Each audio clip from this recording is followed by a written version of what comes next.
There was once an old man who lived in the rural countryside, with no one living for miles in any direction. Despite the feeling of total isolation, he liked the peace and quiet. Lately, his power had been going out frequently due to his aged and outdated generator that was stored in the cellar.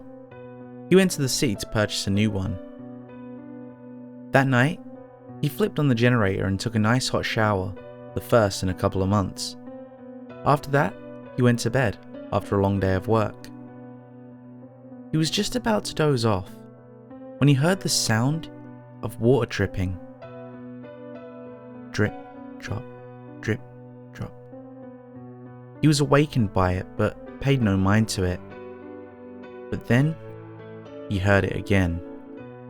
Drip, drop, drip, drop. Eager to find out what it was and put a stop to it, he fumbled over to his bathroom, where he thought he might have left the shower slightly on. But the shower faucet and the shower itself were bone dry.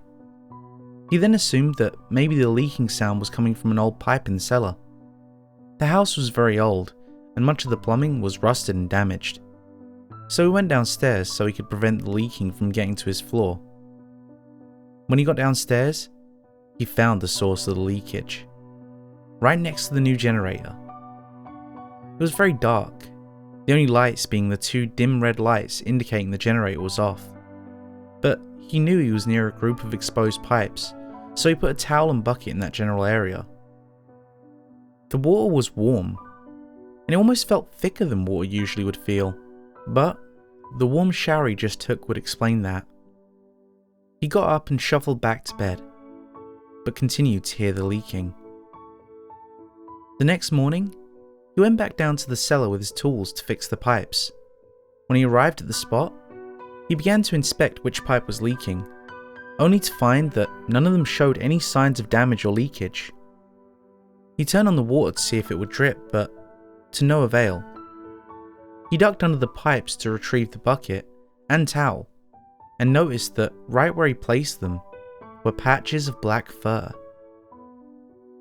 Confused, the man got his gear and started the generator so he could take his morning shower. Only to add on to the confusion, he noticed that the generator didn't have any red indication lights. Thank you for sticking around to the end. If you enjoyed today's story, don't forget to leave a like. And if you want to hear more stories like it, don't forget to subscribe and click that bell icon.